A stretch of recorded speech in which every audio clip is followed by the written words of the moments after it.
UFC 318 on July 19th in New Orleans, Louisiana. Adds Marvin Vettori and Brendan Allen in a middleweight contest. Allen will be fighting in his home state of Louisiana. Vettori's 10 in the division. Allen is number 11. Also added to the card is Neil Magny versus Gunnar Nelson in a welterweight contest. Magny's coming off a loss to Protest. Gunnar Nelson's coming off a loss to Kevin Holland. Magny is an active fighter, but Gunnar Nelson is typically not an active fighter, so him fighting 2 times in 4 months is quite rare. Also, another welterweight contest added to 318 is Adam Fugit versus Islam Dulatov. Dulatov makes his UFC debut off the Contender Series. All 24 fighters made weight for Saturday's card, which is headlined by Gilbert Burns versus Michael Morales.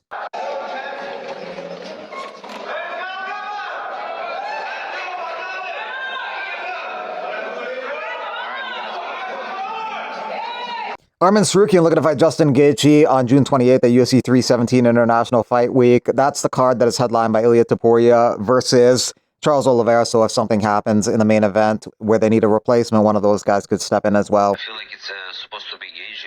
It will make sense because Oliveira fighting was Ilia for the title. Gaethje has no fight.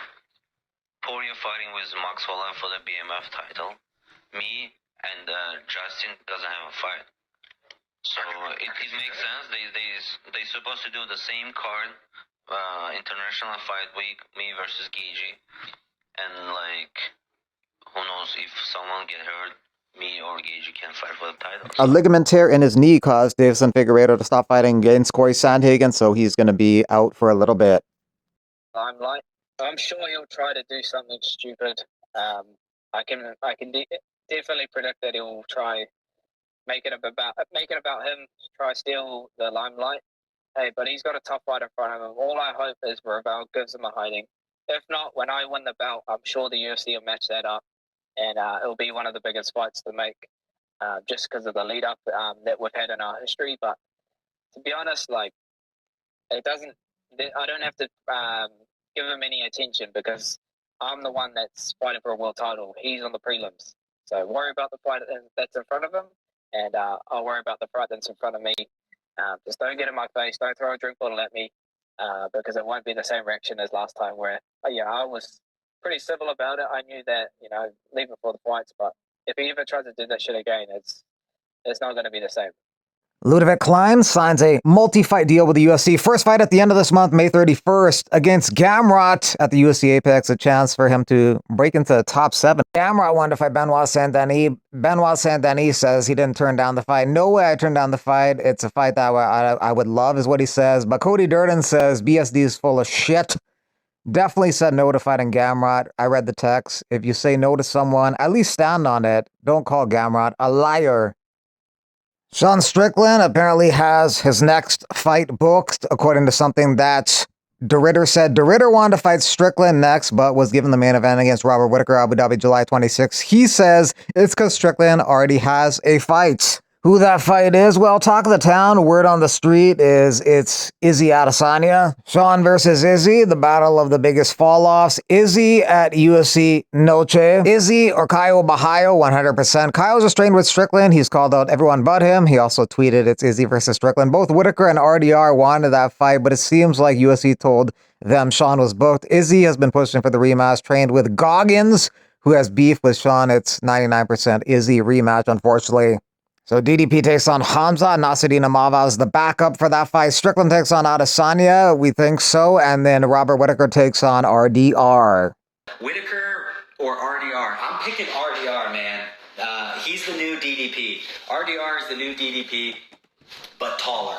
It's like you got DDP and you put him in that taffy machine that stretches them out. That's RDR. Like, they're both terrible at fighting, but great at winning.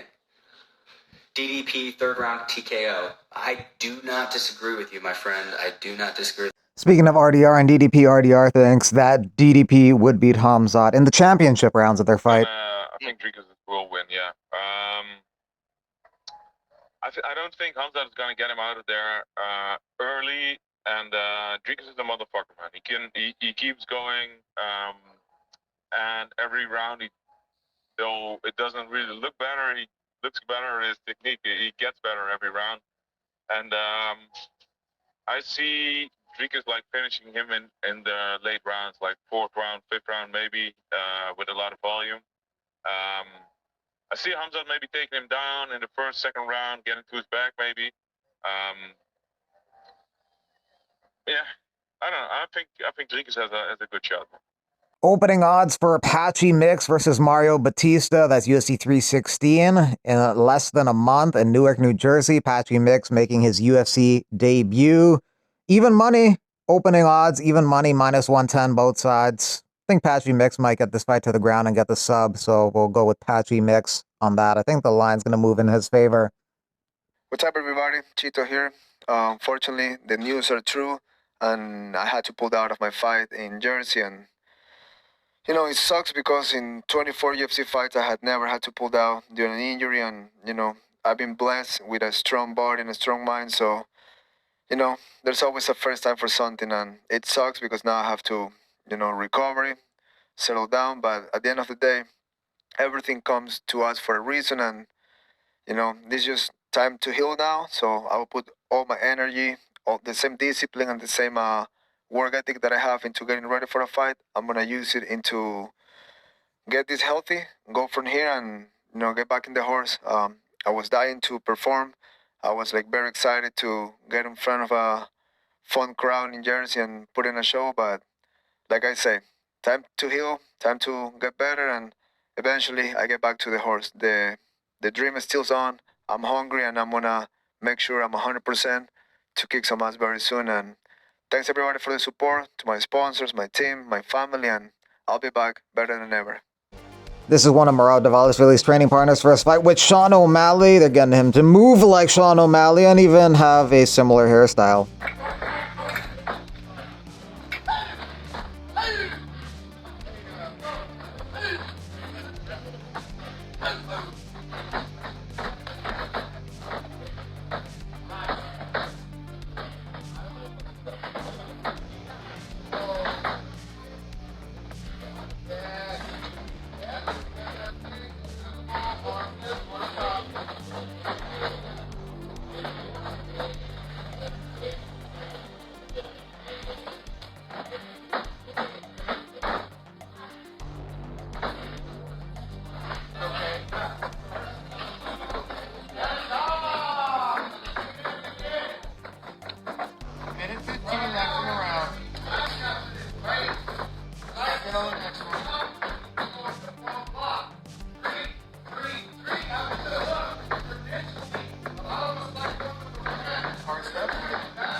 Mr. President, Jiu-Jitsu is our national sport, and we export Jiu-Jitsu to all over the world.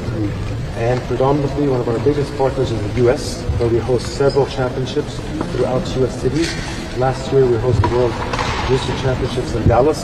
That's a partnership we want to grow. 40 events launched from 2009. What's happening, people? Thursday, the 22nd of May. Camp and Furnace, get yourselves down, live Q&A with the body, doors open at 6, we go live at 7, see you all there.